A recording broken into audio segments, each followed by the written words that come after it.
Courrier à Refouachem avec Arov Bezrat Hashem de Rabbi Nissim Chai Ben Mesoudi Jacqueline.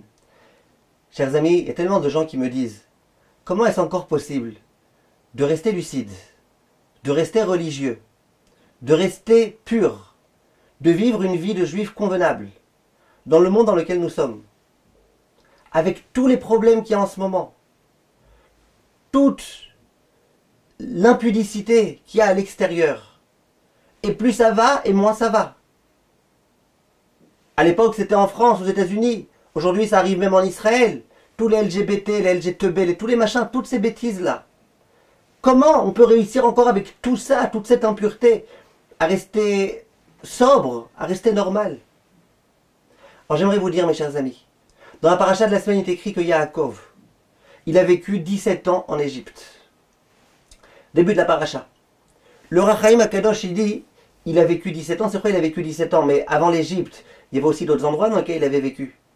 Dit le Rachaim Akadosh, oui, mais avant, toutes les difficultés qu'il a eues, le pauvre Yaakov, avec Esav, avec Dina, avec Yosef, c'était pas une vie.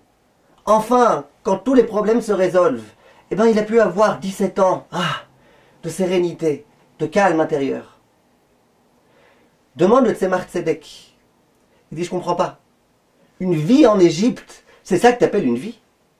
En fait, tu me résumes la vie de Yaakov en 17 ans de bonheur. 17 ans de bonheur, mais en Égypte. Dans la terre la plus impudique du monde. Dans laquelle il y avait tellement d'impureté. Comment tu peux parler d'une vie d'un juif grand comme Yaakov et dire que ça c'était une vie? Et là, le Tzemach Tzedek qui répond.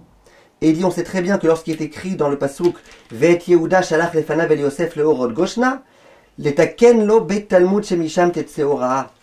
Qu'est-ce qu'il a fait Yaakov? Il a fait en sorte qu'en Égypte, il y ait un Bet Midrash.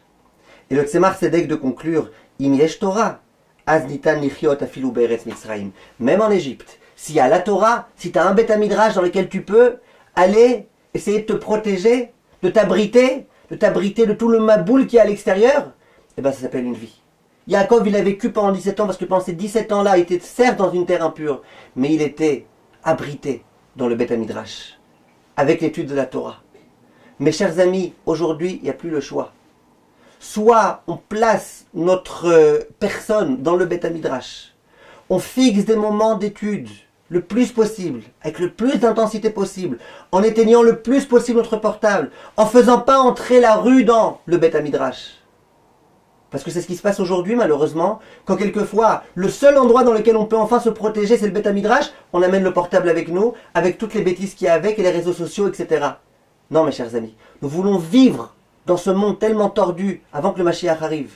Et bien la façon de vivre, c'est de rester connecté un maximum à la Torah, à la Sainte Torah, à la Torah d'Akadosh Baruch Hu, à la Torah qui n'est pas mêlée, et qui est imperméable elle-même, à toutes les bêtises qu'il y a dans le monde environnant. Koto, mes chers amis.